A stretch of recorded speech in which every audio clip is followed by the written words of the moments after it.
અમરેલી જિલ્લામાં ફરી કોંગ્રેસમાં પડ્યું ભંગાણ। ખાંભા ખાતે ડેડાણ જિલ્લા પંચાયત સદસ્ય, ખાંભા તાલુકા પૂર્વ કોંગ્રેસ પ્રમુખ અને ખાંભા સરપંચના પ્રતિનિધિ અને ડેડાણ સરપંચ સહિત 100 જેટલા કાર્યકર્તાઓ સાથે કર્યો કેસરીયો। અમરેલી લોકસભા બેઠકના ઉમેદવાર ભરતભાઈ સુતરિયાના સમર્થનમાં કોંગ્રેસ તૂટી, ત્યારે ખાંભા તાલુકાના કોંગ્રેસના પૂર્વ પ્રમુખ ભરતભાઈ સખવાળા ભાજપમાં જોડાયા અને લોકસભાના ભાજપ ઉમેદવાર ભરત સુતરિયાના કાર્યકર્તા સંમેલન સમારોહમાં કોંગ્રેસને લપડાય।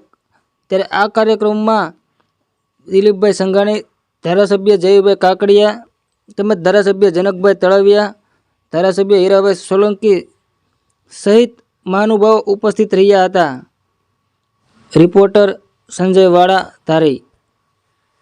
કાર્યકર્તા સંમેલન યોજાયું હતું। કાર્યકર્તા સંમેલન વિશે વાત કરજો અને જે કોંગ્રેસ છોડીને ભાજપમાં જે કાર્યકર્તા છોડાવ્યા, શું કહેશો આ બાબતે?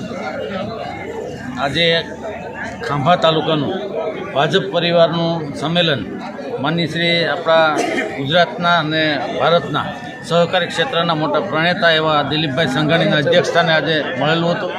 એમાં ધારાસભ્ય તરીકે હીરાભાઈ સોલંકી, કાઠીના ધારાસભ્ય તરીકે જનકભાઈ, ઉપસ્થિત પાર્ટીના તમામ આગેવાનો, જિલ્લા પંચાયતના સભ્યશ્રીઓ, તાલુકા પંચાયતના પ્રમુખશ્રી અને તાલુકા પંચાયતના સભ્યશ્રીઓ અને બધાની ખાંભા તાલુકાના નાના મોટા તમામ કાર્યકરો દરેક ગામડામાંથી જ્યારે ખાંભા તાલુકા ભાજપ પરિવારના સંમેલનમાં ઉપસ્થિત રહ્યા અને માનનીય શ્રી ભરતભાઈ સુતરિયા ઉમેદવાર તરીકે એને સમર્થન આપ્યું અને વધારેમાં વધારે લીડે ભરતભાઈ જીતે એના માટે સૌ કાર્યકર્તાઓ કામે લાગી ગયા છે અને વધારેમાં વધારે લીડ ભરતભાઈને મળે એવા પ્રયાસો કરી રહ્યા છે। આજે ખાસ કરીને ખાંભા તાલુકામાં જે કોંગ્રેસના જૂના કાર્યકરો, માનો કે ખાંભાના સરપંચ અને એની આખી બોડી એ આજે કોંગ્રેસ છોડી અને ભાજપમાં પ્રવેશ કર્યો છે અને જિલ્લા પંચાયતના સભ્ય માનનીય શ્રી બોરીસાગર એ પણ આજે કોંગ્રેસ છોડી અને ભાજપમાં પ્રવેશ કર્યો છે। ત્યારે 100થી ઉપરના કાર્યકરોએ આજે જે ભાજપમાં પ્રવેશ કર્યો છે એને અમે ખૂબ ખૂબ આવકારીએ છીએ।